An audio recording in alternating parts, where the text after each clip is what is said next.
আসসালামু আলাইকুম রহমতুল্লাহ। আশা করি সবাই ভালো আছেন। আজকে 13ই জুন 2025, দোহার অর্গানিক এগ্রোর অ্যাডমিন মোহাম্মদ রাজীব শরীফ ভাই আজকে 2025 সালের পঞ্চমতম ফল উৎসবের আয়োজন করেছেন। তো দেখতেই পাচ্ছেন এখানে বিভিন্ন ধরনের অর্গানিক দেশীয় ফল নিয়ে আজকের উৎসবের আয়োজন করা হয়েছে। এখানে বিভিন্ন ধরনের গণ্যমান্য ব্যক্তি এসেছেন এই ফল উৎসবকে কেন্দ্র করে।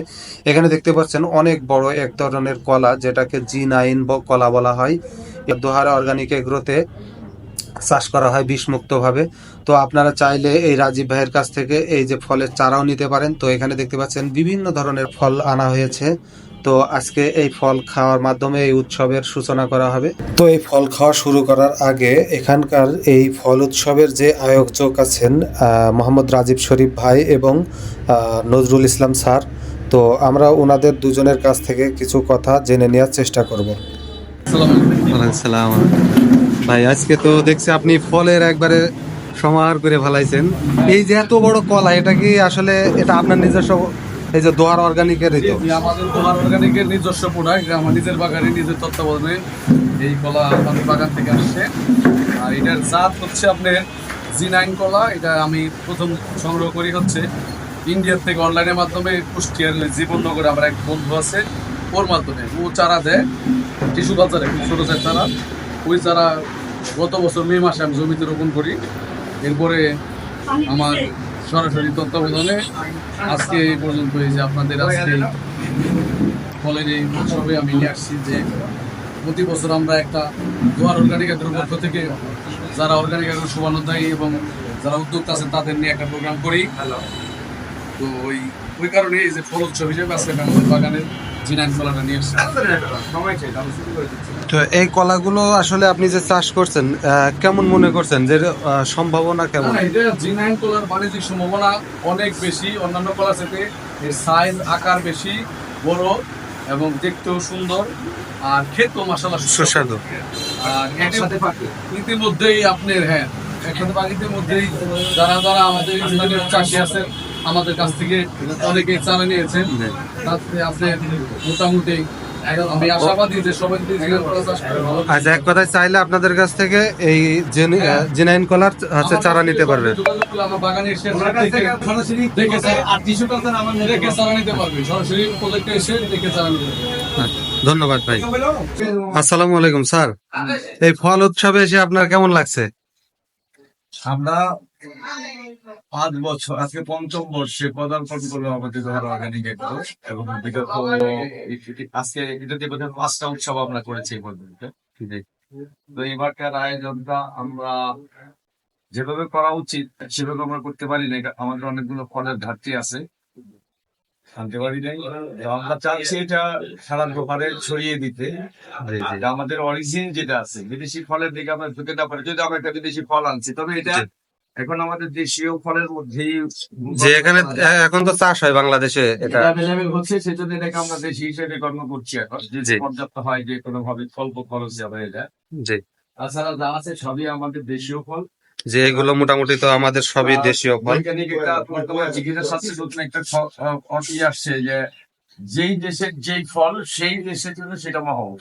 জি, তো আমরা এই যে যেটা আমাদের আসছে এখানে আমাদের G9 টিস্যু কালচার থেকে যে প্রথম জেনারেশনের যে চারাটা আমরা এটা করতে চাচ্ছি, যে G9টা আমাদের আবহাওয়া প্রচুর চারা আমরা উৎপাদন করছি। আমার কাছে এখন আমার ল্যাবে 5,000 চারা উৎপাদনের প্রক্রিয়া আছে। 5,000 চারা আনার আগে আমি 40-50 দিনের মধ্যে বেরিয়ে যাবো। আমরা যেটা করতে যাচ্ছি 9 কেজি পর্যন্ত পেঁপে, 9 থেকে 12 কেজি পর্যন্ত, মানে এক পিস পেঁপে 9 কেজি পর্যন্ত 9 কেজি থেকে 12 কেজি হবে। সেই পেঁপেটা আমাদের আগামী সপ্তাহে আমরা বীজটা রোপণ করবো 20 তারিখের পরে। এটা যাতে 1 মাস পরে লাগাইতে পারে। আমরা এমন কিছু করতে যাচ্ছি যে দেশীয় এবং হাইব্রিডের সংমিশ্রণে বিষমুক্ত। বিষ মুক্ত সবাই যেন নিজেরটা নিজে করে খেতে পারে। জি, 1 কেজি পেঁপে, এই যে এই লেবু, আমরা রমজান মাসে কি দেখলাম, এর একটা লেবু রমজান মাসে 40 টাকা হয়ে গেছে। জি, হ্যাঁ, ছোট ছোট লেবু 80 টাকা। তো এইগুলি 100-150 টাকা বিক্রি করছে। এখন আমার মাথায় যদি একটা গাছ থাকে, লেবু গাছ বানানোর প্রক্রিয়া আমরা অনেকে মনে করি না জানি কত কঠিন কাজ। এত সবচেয়ে সহজে লেবুর চারা উৎপাদন করা। আর বীজ থেকে হবে অথবা একটা লেবুর ডাল ডাল থেকে একটা লেবুর ডাল কেটে একটু কাদামাটির ভিতরে রেখে দিলে হয়ে গেল। গাছ হয়ে গেল। আর কিচ্ছু না। আর একটু পরিচর্যা হালকা। আর কিচ্ছু দরকার নেই, একটু ছায়াযুক্ত জায়গায় একটা গ্লাসের ভিতরে একটু মাটি করে লেবু গাছটা পেছনে ব্যাস, enough। এর আর কোনো ভাবনা দরকার নেই। আর এই যে আমাদের এখানে একটা ফল আমরা আনছি, এটা আমাদের দোকানে হয় না, যেটা এটা মূলত কিন্তু দেশীয় ফল। দেশীয় ফল আমরা কিনে এনেছি, আমাদের না, এগুলো আমাকে সবই আমাদের। তো এটা আমাদের দোকানে হচ্ছে, আমরা চেষ্টা করছি দোকানে কি কি আমাদের গবেষণা, আমরা 5 বছর যাবত যেহেতু এটার কাজ করছি, আমাদের যে টিম আছে সবাই আমরা গবেষণা করছি যে আমাদের দোকানের সাথে কোন কোন ফলগুলো খুব ভালো ফল। তো সিডলেস লেবু মানে অতুলনীয় ফলাফল, এটা রাজীবের এখানে আছে। ড্রাগন আমার ওখানে আছে হিউজ। যে আমি গেছিলাম আপনাদের ফার্মে, বেশ একবারে ড্রাগন আছে, এবং আমার আগে প্রথমত হয় কেউ ড্রাগন আনে না। ড্রাগনটা আমার কাছে স্ট্রবেরি যেটা আছে সে একটা 80 গ্রামের মতো ওয়েট, 80 গ্রাম। 80 গ্রাম থেকে 120 গ্রাম ওইটা হয়। আর এই যে আমাদের দোকানের জাতীয় ফল হিউজ আনারস দোকানে ব্যাপক হয়, তবে লাভজনক পর্যায়ে যাওয়ার মতো আমাদের কৃষকরা সেভাবে প্রস্তুত না। জাম, এটার যে কত উপকারিতা, অ্যান্টিঅক্সিডেন্ট, ডায়াবেটিস রোগীদের জন্য, হার্টের রোগীদের জন্য, এই ফসলটা আমরা এখন অবজ্ঞায় ফেলে দিচ্ছি, অথচ এইটার কত উপকারী গুণ করতে দেয়। এটা বীজ, এটা বীজ বিক্রি হয়, বীজ বিক্রি হয়। বীজ এর পাউডার বিক্রি হচ্ছে, অথচ আমরা বাড়ির মাধ্যমে আমরা ফেলে দিচ্ছি। মানে এর ব্যবহারটা আমরা জানলে এর গুরুত্বটা আমরা দিতে পারি। ওই যে আমি বললাম যে এখন চিকিৎসা স্বাস্থ্য বলছে সারা বিশ্ব ভোট থেকে WHO থেকে বলছে যে সেই দেশে যে ফলটা পর্যাপ্ত হচ্ছে মনে করতে হবে যে ওইটা ওই দেশের মানুষের জন্য ঔষধ। জি। আর স্যার এই ফলটা টোয়া, এটা নাম হলো টোয়া, জি। এটা অত্যন্ত সুস্বাদু কাঁঠালের মতো রোয়া হয় এটা। জি এটা টক মিষ্টি, জি। এটা নাম হলো দইয়া। এটা আমরা ছোটবেলায় টক মিষ্টি সবার মিক্স করে। বাড়িতেই ছিল এটা। এখন এই গাছের পরিমাণ কমে গেছে। মেহগনি আর ইউক্যালিপটাস লাগিয়ে এগুলো বিরাট করছে। জি। আমরা আবার ফিরে আনতে চাচ্ছি। আর সরকার, এই বর্তমান সরকার চমৎকার একটা ঘোষণা দিয়েছে যে যেটা গাছ রাখাই যাবে না বাংলাদেশে। জি একটা ইউক্যালিপটাস, এটা গতকালকের একটা চূড়ান্ত ঘোষণা। ইউক্যালিপটাস এবং আকাশমণি এই দুটা গাছ বাংলাদেশে রাখা যাবে না, এটা কেটে ফেলবে। এটা পরিবেশের জন্য। তার জরিমানা হইতে পারে। জি তো এই গুলিতে এসে আমাদের এই দেশীয় জিনিসগুলো ধ্বংস করছে। জি আমরা চাচ্ছি যে আগামী প্রজন্ম, আমি তো চলেই যাব, আমার বাবা চলে গেছেন, আমার দাদা চলে গেছেন, তারাও অরিজিনাল খাবার খেয়েছে। আমরা হাইব্রিডের দিকে গিয়েছিলাম, হাইব্রিড থেকে আমরা ফিরে যেতে চাচ্ছি সেই আমাদের অতীতে, যেগুলো খেয়ে আমার দাদা 80 বছর 90 বছর আমাদের হাজার হাজার রোগ হচ্ছে, সেই রোগ থেকে মুক্ত থাকার জন্য বীজ মুক্ত নিজের ফল নিজে লাগাবো, নিজের চাষ করবো, নিজেরাই সবাই মিলে খাবো। এই পদ্ধতি নিয়ে আমরা সামনে দিয়ে যাচ্ছি। আমাদের টিম যারা আছে ওরাও যথেষ্ট কাজ করছে, সবাই হেল্পফুল। আপনারা যারা আপনাদের এখানে আছেন সবাইকে ধন্যবাদ যে আমরা আরো সামনে যাবো। আপনাদের পরামর্শ আমাদের, আপনারা ওই যে একটা ভিয়েতনামি নারকেল লাগাবেন, অযথা জীবনেও দোয়ারে ভিয়েতনামি নারকেল হবে কোনো দিন হবে, অনেকে লস খাইছে তো এটা। কোনো দিন সবাই গাছ খাই ফেলছে না। ভিয়েতনামি নারকেল এই দেশের আবহাওয়া, সমুদ্রের হাওয়া লাগে, নোনা জলের হাওয়া লাগে, মানে যার যেটা আবহাওয়া দরকার সেটা প্রয়োজন। রামবুটান যতই চেষ্টা করি দোহারে হবে না।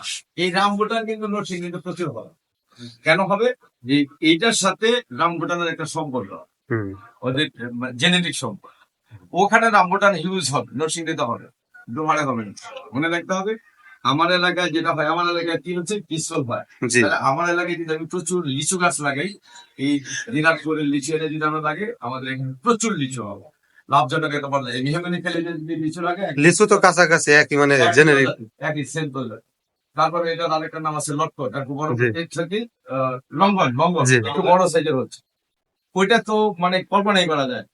এটা কে কবে দোহারে আইনে লেগেছে আমরা সেই ইতিহাস খোঁজার চেষ্টা করি। অন্য কোথাও নেই। হ্যাঁ, দোহার নবাবগঞ্জ ছাড়া আর কোথাও এটা পাওয়া যায় না। তা আমরা যাচ্ছি তো বদলে দিতে না, আমাদের অতীতে ফিরে যেতে। এই জন্য আমাদের ফল উৎসব আমরা এবার ঘোরাঘুরি করছি। আমাদের ইচ্ছা আছে যে এইটাকে বিশাল আকারে, বিরোধ আকারে, বৃহৎ আকারে, আর যেহেতু আমাদের নিজস্ব অর্থনৈতিক, আমরা কারো কাছ থেকে সহযোগিতা এটা আমাদের যার যার কাছে আছে, যার যার বাড়িতে আছে, সেটা আমরা করছি। আগামীতে আমরা বড় বেঁচে যাব, বড় আকারে আমরা সকল কৃষকদেরকে আমরা আনার চেষ্টা করবো। গত বছর আমরা অনেক কৃষকদের আনার চেষ্টা করেছিলাম, অনেক কৃষকরা এসেছিলেন। অনেক 20 ফুট না 22 ফুট আমাদের আখ এখানে আমরা দেখি ছিল। আমাদের যে কলা, এই কলা কাঁঠাল, কাঁঠাল তো আমাদের দেশে যে পরিমাণ হচ্ছে, কাঁঠাল আমরা খাই না, কিন্তু কাঁঠালের উপকারিতা যদি জানি একজনও ফেলবে। আর সবচেয়ে মজার বিষয় হচ্ছে কাঁঠাল এখন ফেলে দেওয়ার জিনিস, আর কোনো কিছু বাদও যায় না। কাঁঠাল ফেলে দেওয়ার জিনিসটা, আপনার কাঁঠাল খাচ্ছেন না, ওকে না খেলেন, কাঁঠাল থেকে আপনি বীজটা ছুলে বীজটাকে হাল করে ঘষে আপনি একটা পাত্রে রেখে দেন, রস হয়ে গেল, রসটাকে জাল দেন, কাঁঠালের গুড় হয়ে যাবে। হুম। একদম কাঁঠালের গুড় এত চমৎকার, আপনি না খেলে না বুঝবেন। কাঁঠাল ফেলে দেওয়ার জিনিস এটা খুব তাড়াতাড়ি মার্কেটে কাঁঠালের গুড় চলে আসবে। আমরা আশা করছি এটা আমরা অর্গানিক থেকে হয়তো শুরু করবো। আমার বাসায় আমি গত কয়েকদিন আগে এটা প্রয়োগ করি, আমার মাকে বলছি, আমার মা বললো দিচ্ছে এটা হয় নাই, চেষ্টা করলাম, আমি দেখি বাস চমৎকার সে বানিয়ে আমাকে বলতেছে এটা কি একদম তালের মতো, খুব সহজ। আরো সহজ হয় যদি একটু চুনা দিয়ে রাখে, 1 ফোঁটা, 1 চামচ, একটা কাঁঠালের জন্য 1 চামচ চুনা দিলে পরে খুব দ্রুত এটা গলে যায়। 8 ঘন্টার ভিতরে নরম হয়ে গেলে রসটা ছেঁকে জাল গলি হয়ে গুড় হয়ে গেছে। আপনার ওই যে আমসত্বের মতো যদি আপনি মনে করেন সেটাও করতে পারেন, অথবা আমের আর কাঁঠালের সংমিশ্রণে আমসত্ব আপনি তৈরি করতে পারেন। সেটা আপনি রপ্তানি একটা পণ্য হয়ে যাবে। আমার মনে হয় তাড়াতাড়ি এটা পর্যায়ে যাবে, আমরা সেই প্রক্রিয়া দিকে যাচ্ছি। আমাদের সবকিছু বিষয়ে আমাদের গবেষণা চলছে, আমরা আশা করছি পারবো। আমরা নতুন জেনারেশনকে আমরা কিছু দিয়ে দিতে চাই, যে মৃত্যুর পরে যে বলা চালিয়ে দিতে হবে। এটাই হচ্ছে আমাদের উদ্দেশ্য। ধন্যবাদ। আসসালামু আলাইকুম। দেখতে পাচ্ছেন ফল উৎসবের ফল খাওয়ার আয়োজন চলছে। এখানে প্রচুর পরিমাণে ফল আনা হয়েছে, এখন সবাই এটা খাবে এবং খাচ্ছেন। দেখতে পাচ্ছেন অসাধারণ একটা মুহূর্ত।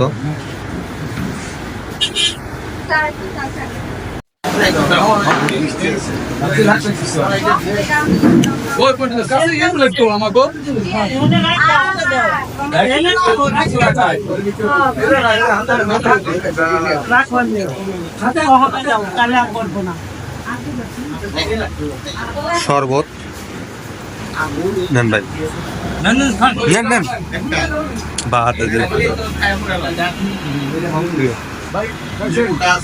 দেন। আরো আছে, খাইবেন না? শরবত আরো জিনিস আরো আছে। গরমের আরাম। রাজীব ভাই, সর্বশেষ স্বাদটা কিন্তু সেরকম স্বাদ। বড় কলার পানা।